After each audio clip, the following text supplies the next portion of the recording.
Good day, students. Today we're going to look at the solution, the complete solution to your turn 1, the first example that you're supposed to try in the correlation analysis.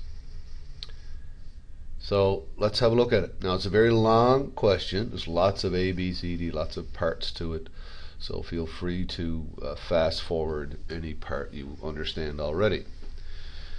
The city of Doha is considering increasing the number of police in each district in an effort to reduce crimes. They have asked the chief of police to gather some data to help them make a decision. This information is recorded below. So you can see they have the district, the number of police recorded at the time, then the number of crimes. The first question is, which variable is the independent variable and which is the dependent variable? Okay, the independent variable is the one that predicts the other value. Okay, so we're trying to predict or estimate the number of crimes based on the number of police. So the number of police would be the independent variable. Okay, so the independent variable would be the police, the number of police, and obviously then the dependent variable would be the number of crimes. That's important in terms of X and Y, and as you can see, I've already set up the graph. We have the number of police along the X-axis, your independent variable, and the number of crimes, your dependent variable, along the Y-axis. Okay. All right. Now, draw the scattered plot. Does there appear to be a correlation, and if so, what kind? Now, you notice I have the first 5 ordered pairs, just to save time on the video, already plotted. So we need to plot the last 3. 1, 2, 3. So 1221. 1221 is right there. And 1119. 1119 is here. And 22:6. 22 and 6 right here. Now, does there appear by those dots to be some sort of relationship? Okay, well, yes, there does seem to be, doesn't there? I mean, if you look at this space here, it's definitely slants upward to the left. Certainly looks like there's a inverse negative relationship in this direction. So our line of best fit would probably go somewhere in here, and we'll check on that after. Right, but certainly appears to be a negative or inverse relationship.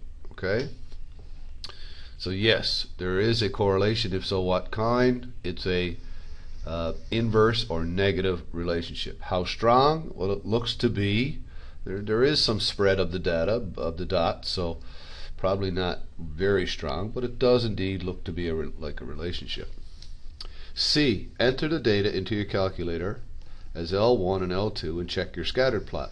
Now L1 will be your X variables. Now how do you do that again? Stat, enter. Should be familiar with that. Now I've already entered in the data. Notice in list 1, L1, I have the X variable and its corresponding value, Y value in L2. And they're ordered pairs. They must go in. Do not sort at this stage. They're treated as an ordered pair. That's because we're checking if there's a relationship between the two. Now to see the scattered plot on your calculator, second, stat plot, and you see the first one's already on, so enter. It's on. The first type, see type there, the first type is your scattered plot, so we've already got that highlighted.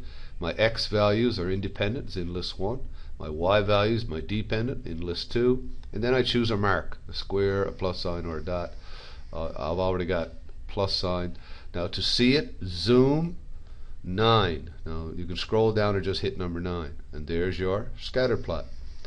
Now it doesn't match ours perfectly because it obviously has the x-axis and y-axis values changed. If you want to see it perfectly like yours, go to your window feature on your calculator and set it up the way you have it set up here. Okay, so it looks like we have 0 along the x-axis. So if you look at your graph right here, for example, I have 0 right here. Okay, so let's just hold on, let's get my pen working here. Okay, so 0, see it right there? There's 0. And it's both for y and x. So my x min, I would type 0. enter. My x max, I'm going to use 30 as my x max, right? See 30 there. So 30 is my x max, and we're going up by, we could say 5s or 1s. Let's say 5s.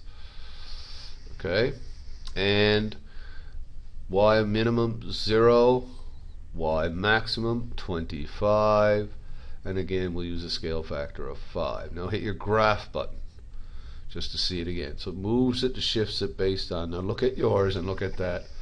Looks very similar, doesn't it? So it looks like your graph is, our graph is correct.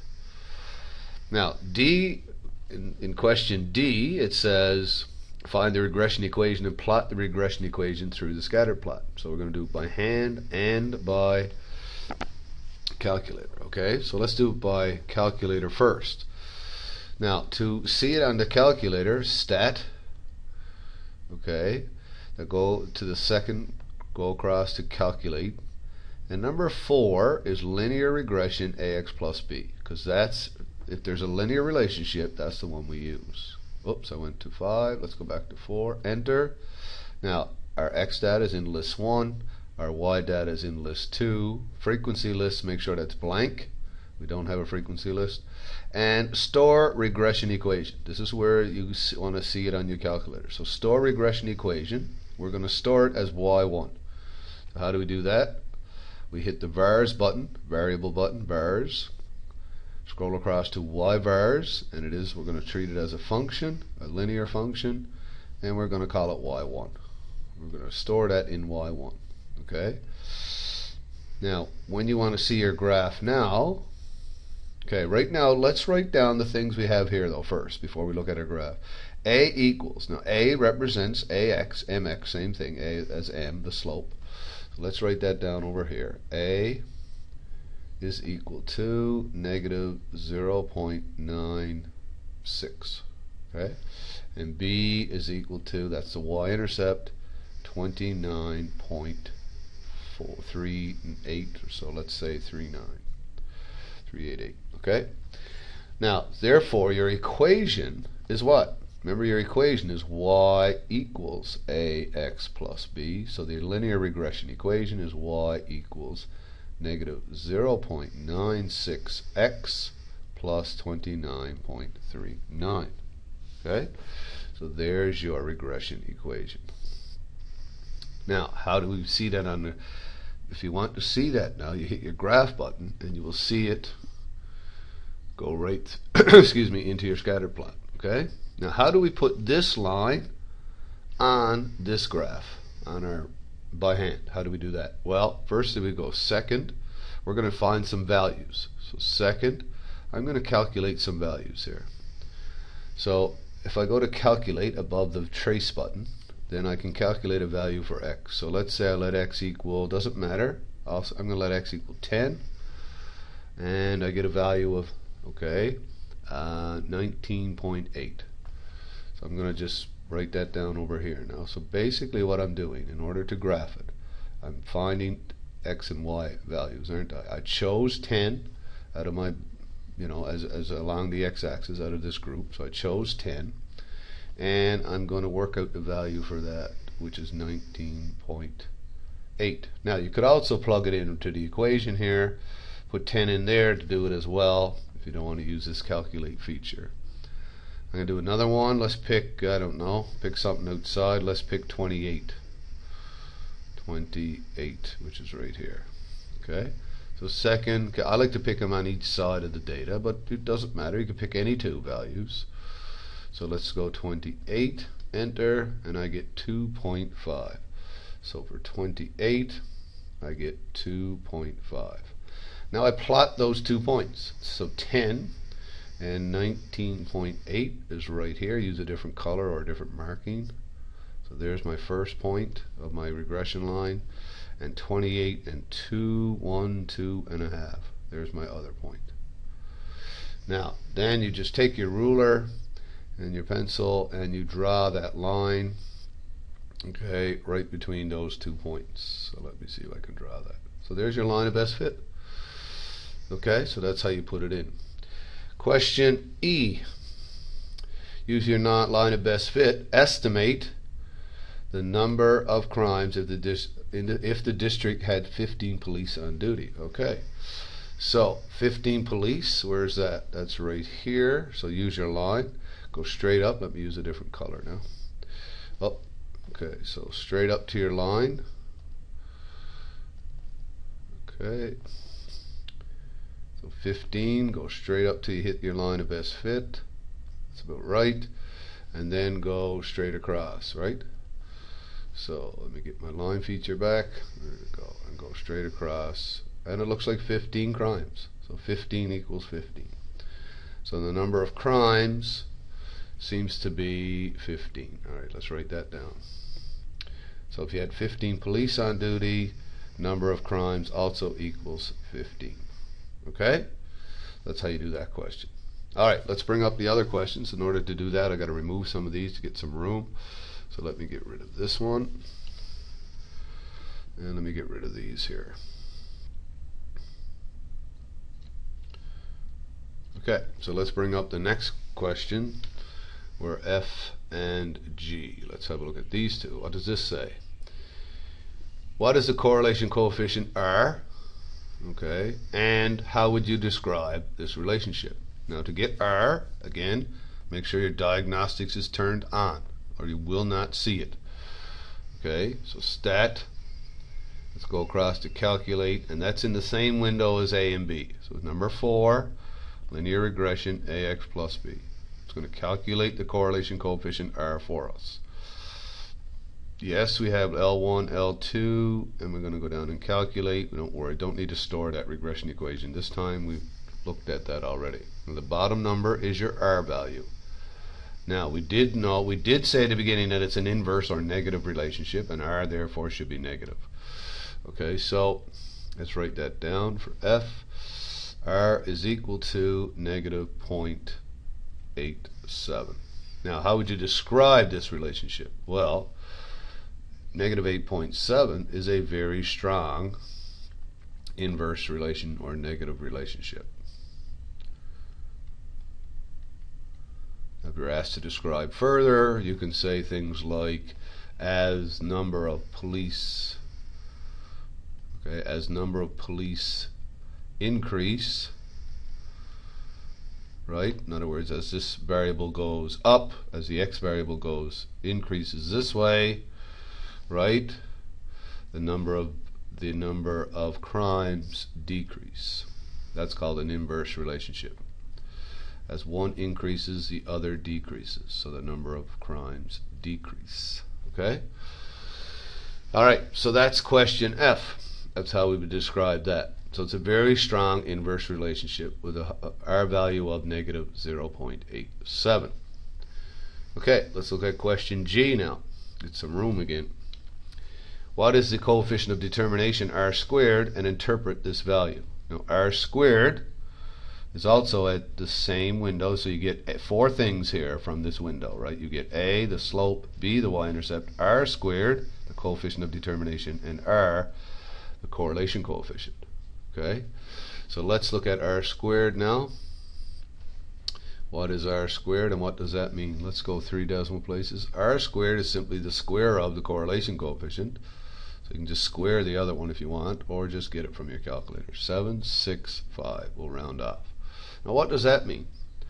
Well, it's a determination.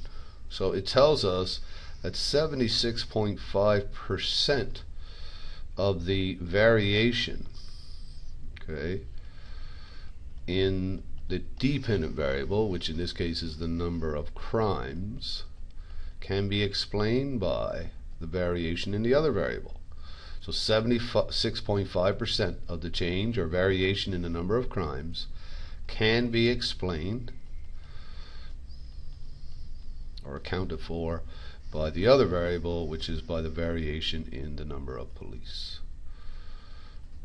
And that makes common sense to us. And we expect this to happen. As the number of police increase, the crime should decrease. So this is not a surprise. This is an expectation. But statistically, we're showing that it's also proven to be true. Okay? In this particular set of data. So that's called the correlation coefficient. Alright? Let's bring up the last question. So let me get rid of these again. Okay. Now, the last question is what? Let's have a look here. The last question, of course, is the longest, and it's again part of your hypothesis testing. Okay, so here it is right here. Is it reasonable to conclude that there is a significant relationship between a number of police and a number of crimes? Use a 5% level significance level and the 5-step hypothesis process. Alright, so we got our, let's go through the 5 steps. Now step 1, as we've done before, or if you've seen the previous videos, is state the null and alternate hypothesis.